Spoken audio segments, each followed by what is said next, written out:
My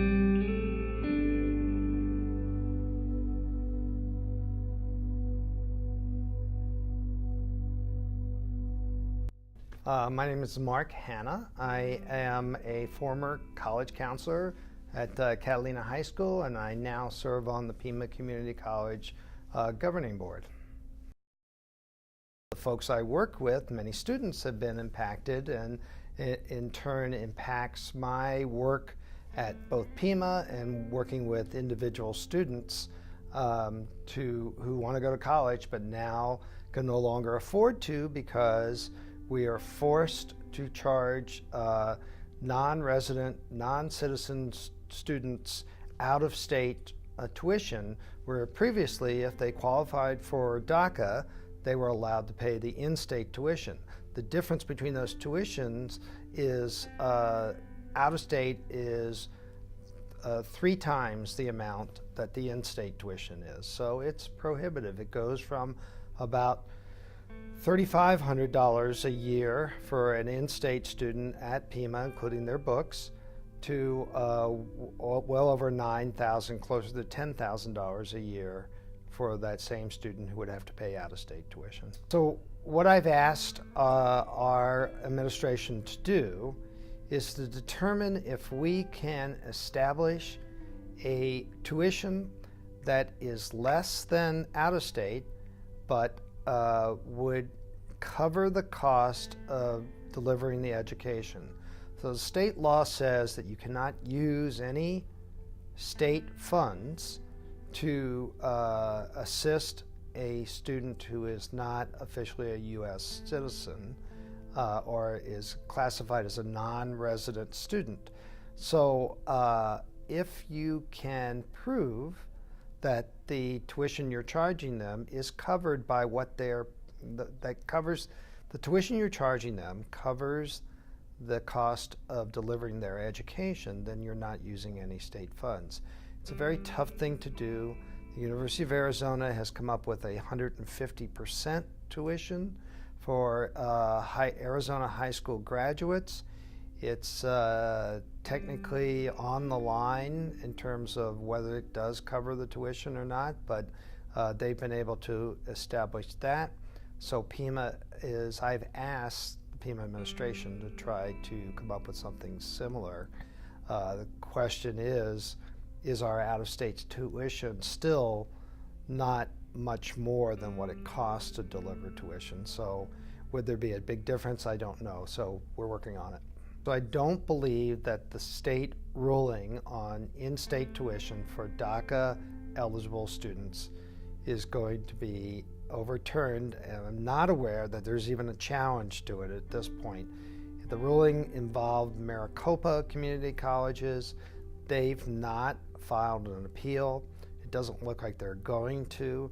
So unless there were some individuals who filed the case as well, and at this point they've not indicated they are going to appeal. The only resolution would come if there is a DREAM Act passed in Congress that reclassifies DACA students as state residents. I believe that the suit was brought by the Attorney General of the state of Arizona. His name's Mark Brnovich, in a mean-spirited, retaliatory manner to gain. It was a political ploy to gain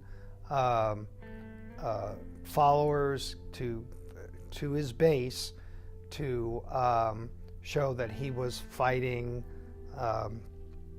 illegal immigration.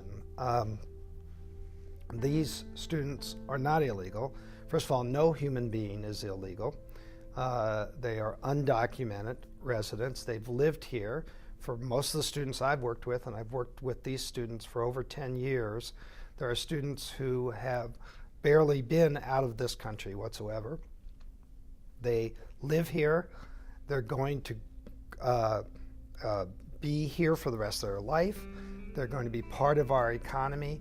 To not allow them to go to college, to prohibit them to go to college because if you've set the price at such a high rate, is criminal. It not only hurts them, but if you think about it, it hurts our entire economy. These could be taxpayers, they could be productive workers in our economy.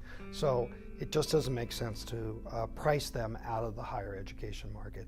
Hi, I'm Kasey Urquidez. I'm Vice President for Enrollment Management and Dean of Undergrad Admissions. And in my area, we oversee everything related to getting students started at the university by early academic outreach, so early on in their elementary school years all the way through matriculation. So making the decision process and getting figured out where to go to school. And as a part of that, part of early academic outreach, we have the Immigrant Student Resource Center. And the Immigrant Student Resource Center was started about 4 years ago, and it's supported by student service fees. And so we have a small center that's housed over in the Cesar Chavez building, where students have a resource in a center, just like we have multiple centers across campus, from all the different cultural centers, gender, all those kinds of things. And so our Immigrant Student Resource Center serves as a location and spot for students who are immigrants to the country and or DACA students can have a place that they can call their own as well. For the last few years, there's been a lot that's been happening, with the courts and related to DACA students, and we have seen a decrease in the number of DACA students who are here at the university. We have about half of the number of DACA students that we had a couple of years ago. And so, the laws, the different court cases that have happened federally and also in the state have impacted some of those students' ability to go to school or continue going to school. One of the things that has happened, though, is that through the foundation, which is a separate entity to the university, the UA Foundation, there is a scholarship that's available there that people can donate to if they would like to, called the President's Directed Scholarship Fund. And so there's a fund there where that doesn't come through university funds or channels, that does help some students that have DACA status be able to decrease the amount of tuition that they might have to pay as a non-resident student. So there's not money that lasts forever in there, of course, and so but that is one way that we are able to help direct people that want to donate to DACA are able to do that through the U of A Foundation.